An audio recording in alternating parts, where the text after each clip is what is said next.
Terima kasih pemirsa, Anda kembali menyaksikan Kominfo Newsroom. Pemirsa, rancangan Undang-Undang Perlindungan Pekerja Rumah Tangga digadang-gadangkan akan memastikan perlindungan dan kepastian hukum bagi pekerja, pemberi kerja, dan penyalur tenaga kerja. RUU PPRT ini akan menjadi landasan dalam mengatur dan mengelola masalah tenaga kerjaan pekerja domestik seperti kekerasan, upah yang tidak sesuai atau tidak dibayarkan, masalah lain seperti kesehatan, hak cuti, dan sebagainya.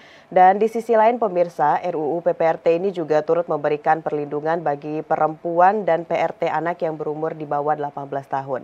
Namun kalau kita lihat sejarahnya dari usulan RUU PPRT ini termasuk lama dan pada tanggal 21 Maret 2023 lalu RUU PPRT sudah dijadikan RUU inisiatif oleh DPR. Dan bagaimanakah pentingnya RUU PPRT ini di Indonesia, kita akan berdiskusi bersama dengan Komisioner Komnas Perempuan Bapak Ferianto Sitohang.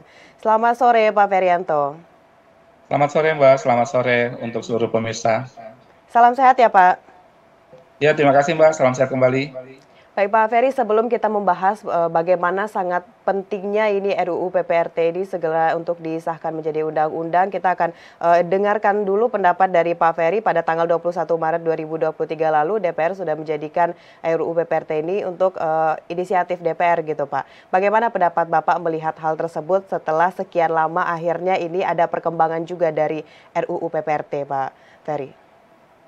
Ya, sebagai lembaga negara hak asasi manusia, kami di Komnas Perempuan mengapresiasi ya akhirnya RUU PPRT ini kembali ke DPR dan mulai dibicarakan gitu. Kalau kita lihat sejarahnya, RUU ini kan hampir 19 tahun sesungguhnya telah mangkrak gitu. Jadi mulai diajukan pada tahun 2004 sebagai prolegnas di periode DPR masa itu, kemudian keluar masuk dan segala macam, akhirnya di awal tahun 2023 ini kembali kemudian masuk ke DPR. Jadi ini bentuk apresiasi kita dan kami berharap bahwa DPR memiliki konsen dan sangat serius untuk membahas sampai kemudian nanti mengesahkan rancangan undang-undang pelindungan pekerja rumah tangga ini. Jadi ini langkah yang sesungguhnya telah ditunggu-tunggu oleh publik cukup lama dan kami mendukung agar DPR segera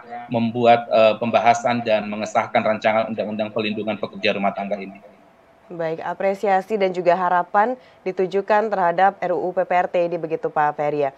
Dan kalau dari Komnas Perempuan sendiri Pak Ferry, apa kontribusinya dalam penyusunan RUU PPRT Pak? Ya, jadi RUU PPRT ini merupakan salah satu undang-undang yang dikawal oleh Komnas Perempuan. Karena itu kemudian kami di Komnas Perempuan membentuk 3 tim, tim substansi, tim lobby, dan juga tim kampanye untuk mendorong agar rancangan undang-undang ini segera disahkan. Kami mengawali dengan mencoba mendengarkan bagaimana situasi pekerja rumah tangga, khususnya perempuan. Kemudian kami juga mendengarkan pendapat para pendamping yang selama ini mendampingi perempuan pekerja rumah tangga, dan itu kemudian kami rumuskan menjadi sebuah naskah DIM, daftar inventaris masalah, yang dimana DIM ini kemudian telah kami serahkan ke DPR. Jadi secara substansi kami berkontribusi dan mengawal pentingnya pelindungan pekerja rumah tangga melalui naskah DIM yang kemudian telah kita serahkan ke DPR. Kemudian selain itu kami juga aktif melakukan kampanye baik melalui kampanye online ataupun offline, di mana kita mengawalinya misalnya mengingatkan, mengajak dan mengharap dukungan publik untuk mendukung pengesahan RUU ini, khususnya pada hari PRT nasional yang pada bulan Februari kemarin juga telah kita peringati setiap tahunnya. Dan kemudian kami juga mengajak diskusi tokoh-tokoh agama, tokoh budayawan untuk kemudian bagaimana mereka memiliki perspektif di dalam mendukung pelindungan pekerja rumah tangga.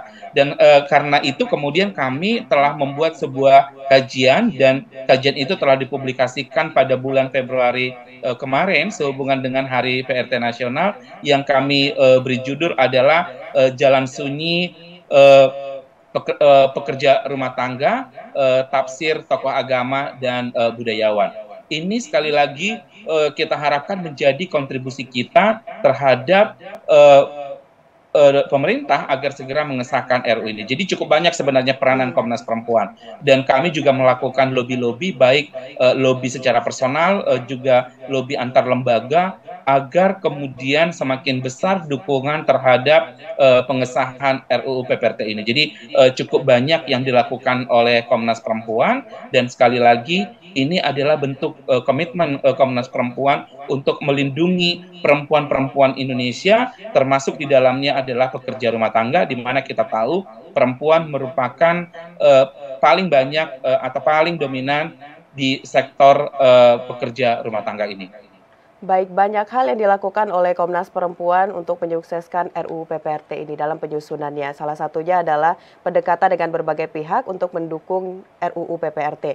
Lalu Pak Ferry, kalau kita lihat saat ini masyarakat awam saja begitu Pak, mereka banyak yang mendesak agar RUU PPRT ini segera disahkan. Tapi kalau dari segi pandangan Komnas Perempuan sendiri Pak Ferry, apa alasan atau bagaimana, apa menurut Bapak Komnas Perempuan ini benar-benar mengatakan RUU PPRT ini sangat mendesak untuk disahkan, Pak Ferry?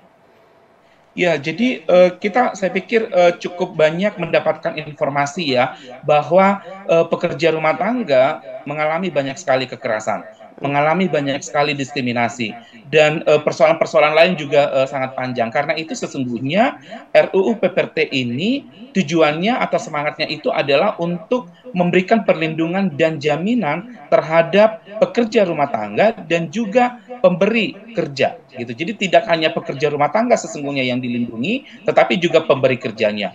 Karena itu kalau kita lihat di dalam RUU PPRT ini sendiri sudah sangat jelas sesungguhnya apa saja yang menjadi tujuannya. Yang pertama adalah untuk meningkatkan kualitas hidup, pendidikan, kesehatan, kesejahteraan sebagai pekerja, dan mereka juga bagian dari warga negara. Kemudian yang kedua, ini juga akan memberikan perlindungan terhadap pemberi kerja. Kalau bahasanya dalam masyarakat adalah majikan gitu ya, tapi kita menggunakan diksi pemberi kerja. Jadi sekali lagi semangatnya ini juga untuk melindungi para pemberi kerja.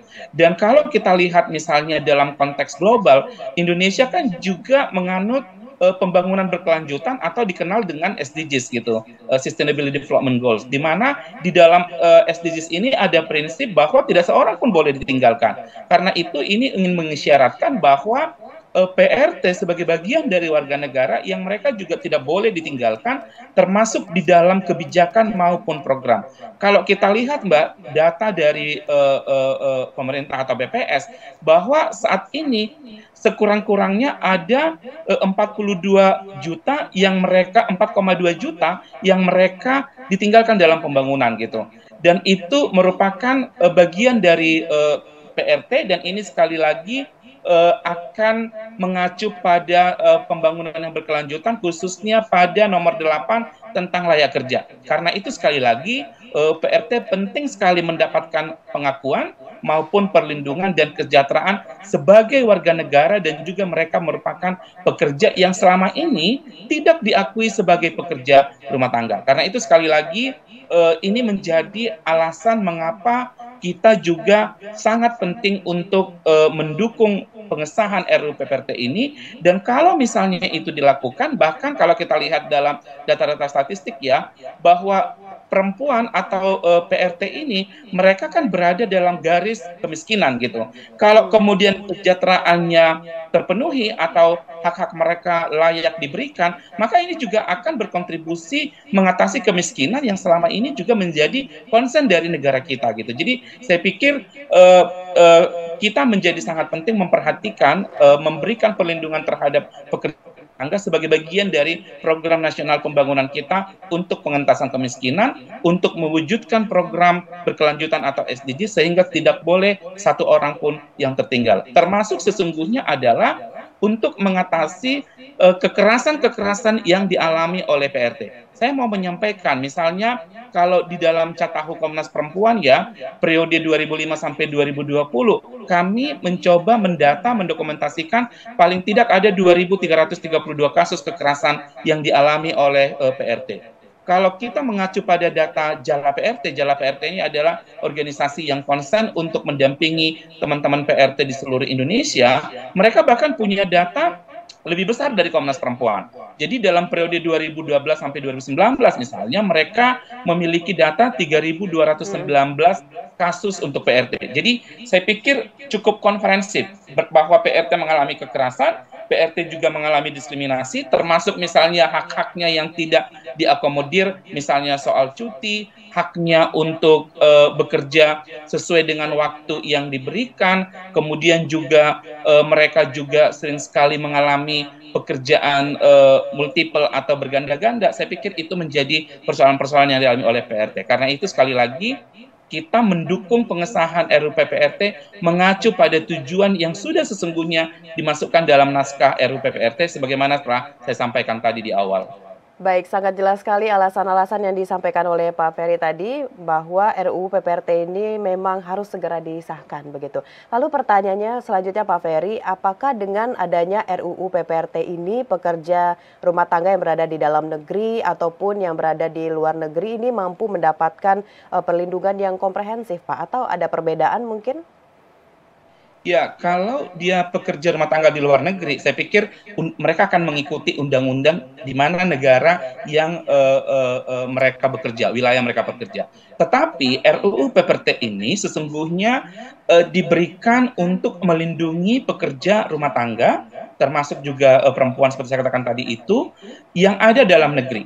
Tapi kalau kemudian ada misalnya pekerja rumah tangga kita di luar negeri yang dia mengalami kekerasan atau tindakan yang lain atau misalnya menjadi orang yang berangkat secara ilegal, kita punya undang-undang tindak pidana perdagangan orang. Mungkin kita bisa mengacu pada undang-undang tindak pidana perdagangan orang itu untuk melihat ketika terjadi kekerasan atau kejahatan yang dialami oleh pekerja rumah tangga di luar negeri. Tetapi dalam konteks Indonesia, bahwa ketika RUU PPRT ini disahkan, ini akan sangat melindungi perempuan-perempuan yang bekerja di rumah tangga di dalam negeri, sehingga sekali lagi kalau itu terjadi maka tingkat atau derajat kehidupan mereka akan meningkat dan ini akan berkontribusi untuk banyak hal dalam konteks pembangunan kita.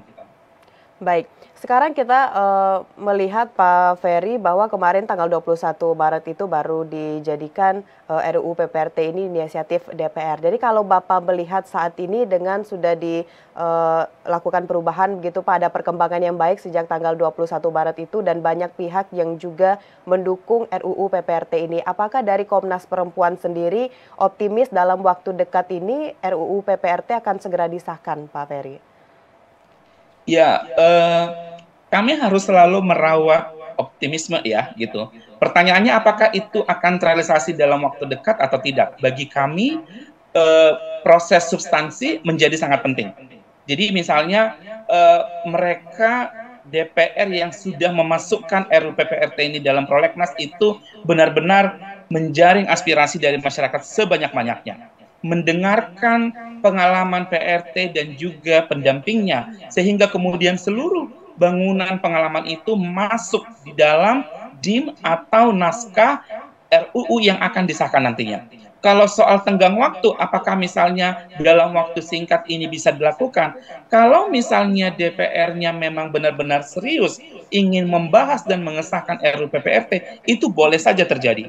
Kita misalnya pernah melihat bahwa ada salah satu undang-undang, saya sebut saja misalnya rancangan undang-undang Cipta Kerja yang sudah disahkan dan baru-baru ini juga dibahas di DPR, itu dapat diselesaikan, disahkan dalam jangka waktu yang sangat singkat gitu.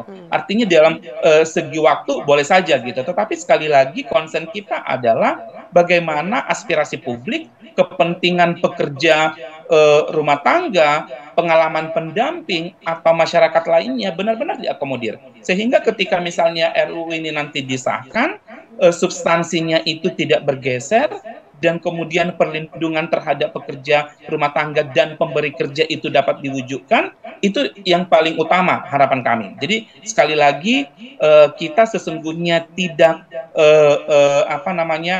tidak membatasi soal waktu, tapi harapan kami tentu kalau boleh di tahun 2023 ini RUU ini bisa disahkan. Karena itu kami berharap agar DPR segera membahas rancangan undang-undang ini, termasuk juga mendengarkan para pihak sebagaimana saya sebutkan tadi di awal itu. Baik, itu tentu adalah harapan kita bersama ya Pak Ferry ya untuk tahun 2023 ini segera disahkan. Lalu terakhir Pak Ferry, apa saja substansi yang harus diperhatikan dan dibahas dalam RUU PPRT ini Pak? Ya, pertama tadi soal saya tadi sudah menyebutkan ya bahwa sangat penting misalnya untuk mengakomodir tugas-tugas atau item-item pekerjaan yang dibebankan kepada pekerja rumah tangga. Selama ini kan dia nggak memiliki kejelasan gitu. Karena itu perlu membuat semacam kesepakatan antara pemberi kerja dan pekerja rumah tangga itu sendiri, apa saja yang akan dilakukannya. Kemudian yang kedua, memang sangat penting untuk kelayakan upah. Saya pikir itu menjadi sangat penting karena selama ini banyak sekali pekerja rumah tangga yang mereka dibayar di bawah standar upah kita, kemudian mereka juga bekerja lebih dari waktu yang telah ditentukan gitu. Kemudian yang paling penting juga adalah sangat penting untuk memperhatikan aspek kesehatan pekerja rumah tangga, termasuk juga memberikan pendidikan terhadap pekerja rumah tangga sehingga apa yang misalnya yang harus mereka lakukan sesuai dengan tanggung jawabnya itu mereka bisa lakukan. Dan ini juga menjadi sangat penting ya bahwa kita perlu berkomitmen untuk menghapuskan pekerja rumah tangga usia anak.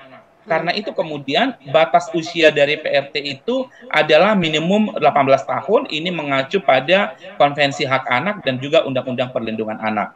Nah, kemudian kita juga bisa melihat bahwa ketika misalnya ada konflik antara pekerja rumah tangga dengan pemberi kerja, ada upaya penyelesaian perselisihan baik secara musyawarah ataupun mediasi yang bisa dilakukan. Dan hal yang paling penting juga bahwa PRT itu berhak untuk bergabung dalam serikat pekerja ataupun serikat buruh, baik menjadi anggota maupun menjadi pengurus.